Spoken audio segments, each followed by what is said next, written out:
ஏங்க வேலை இல்லாமல் 2 பேர் சுற்றிக்கிட்டு இருக்கிறாங்க. அங்கே பார்த்தீங்கன்னா ஆதித்ய தாக்கரே, ராஜ் தாக்கரே இவங்கெல்லாம் யாருங்க?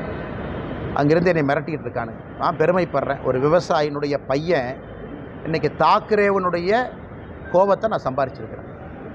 எனக்கே அது ஆச்சரியம்தான். எங்கள் அப்பா படித்தது 10வது, அம்மா படித்தது 6வது.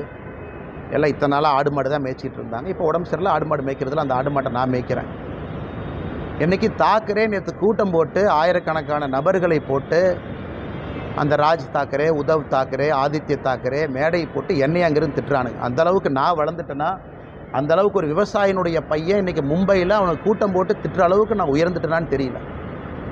அதனால் இந்த பாலா சாஹேப் தாக்கரே அவர்கள் மீது மிகப்பெரிய மரியாதை நான் வைத்திருக்கின்றேன்.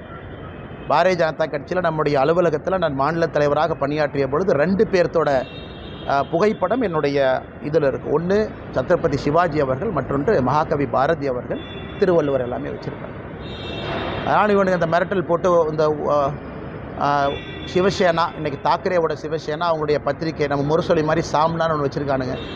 அதில் எழுதியிருக்கானுங்க, மும்பைக்குள்ளே வந்தால் என் காலை வெட்டுவேன், இங்க் அடிப்பேன். நான் மும்பைக்கு வரத்தான் போகிறேன், நீ இங்க் அடிச்சுப்பார், காலை வெட்டிப்பார், அதெல்லாம் 2 ஒன்று பார்த்துடலாம். அதனால் இந்த மிரட்டல் உருட்டுருக்கெல்லாம் நான் பயந்துருந்தால் ஊரில் உட்காந்து என் கிராமத்துக்குள்ளே சொந்த ஊரில் தான் இருக்கணும். 2வது, இன்றைக்கி பாரத பிரதமர் நரேந்திர மோடி அவர்கள் இந்தியாவுடைய தலைவர் நான் சொல்லும் பொழுது அவர் குஜராத்தி இல்லைன்னு ஆயிருமா? அதே போல் காமராஜர் ஐயா அவர்கள் இந்தியாவுடைய மாபெரும் தலைவர் நான் சொல்லும் பொழுது அவர் தமிழர் இல்லை என்று ஆகிவிடுமா? இன்றைக்கி மும்பை உலகத்தினுடைய தலைநகரம் என்று சொல்லும் பொழுது அது மராட்டியர்களால் கட்டிய நகரம் இல்லைன்னு ஆயிருமா? அது மும்பை அங்கே இருக்கக்கூடிய மராட்டி சகோதர சகோதரர்களுடைய உழைப்பால் உயர்ந்த நகரம் இல்லைன்னு ஆயிருமா?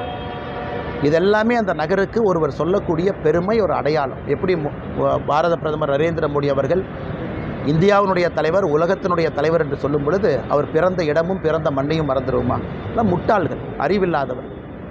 இந்த சஞ்சய் ராவட்னு ஒருவர் இருக்கின்றார். அங்கே என்ன பேசுகிறேனே தெரியாமல் காலையில் பத்திரிகையாளரை சந்தித்து வாமிட் எடுப்பது மட்டும்தான் சஞ்சய் ராவத்தினுடைய காலை வேலை. 6 மணிக்கு வாமிட் எடுக்கணும், அதுக்கு 4 பத்திரிகையாளர் சந்திப்பு நடத்தணும். இன்றைக்கி 3 தாக்கரே கூட்டம் போட்டு மிரட்டிகிட்டு இருக்காரு. என்னை பற்றி நீ அவமானப்படுத்துறது எனக்கு ஒன்றும் புதுசு இல்லை. தமிழ்நாட்டில் டிஎம்கே அதைத்தான் காலங்காலமாக செய்கிறாங்க. ஆனால் தமிழர்களையே அவமானப்படுத்துகிறாங்க. இந்த லுங்கி கட்டினவனுங்க, வேட்டி கட்டினவனுங்க, இவனுங்களாம் இப்படி, இவனுங்களாம் அப்படி. அதே கூட்டணியில் திராவிட முன்னேற்ற கழகம் இங்கே இருக்கிறாங்க. இதுதான் ஆச்சரியம். அதனால் அது திமுக தமிழகத்தில் இருக்கட்டும், அங்கே இருக்கக்கூடிய இன்றைக்கி இருக்கக்கூடிய இந்த உத்தவ் தாக்கரே, ராஜ் தாக்கரே, ஆதித்ய தாக்கரேவாக இருக்கட்டும், இவர்கள்லாம் மிரட்டி தான் அவங்க பிளப்பை ஓட்டிக்கிட்டு இருக்கிறாங்க. நம்ம பயப்படுவோன்னு நினைக்கிறாங்க. இது பாலா சாஹேப் தாக்கரே அவர்கள் இருந்திருந்தால் இவங்கெல்லாம் இருந்திருக்கவே மாட்டாங்க. அப்பாவினுடைய பெயரை கெடுப்பதற்கே ஒரு 3 பேர் அங்கே சுற்றிக்கிட்டு இருக்கிறாங்க. அதனால் அந்த காலை வெட்டுவேன், கையை வெட்டுவேன், இதுக்கெல்லாம் பயப்படுற ஆள் நான் கிடையாது. அதே நேரத்தில் ஒரு விவசாயினுடைய மகன் கிராமத்திலேருந்து வந்திருக்கக்கூடிய நான் தாக்கரே மீட்டிங் போட்டு லட்சக்கணக்கான ஆளை போட்டு ஸ்டேஜில் என்னை திட்டுற அளவுக்கு வளர்ந்துட்டேன்னு நினைக்கும் பொழுதும் கூட அந்த பாரதிய ஜனதா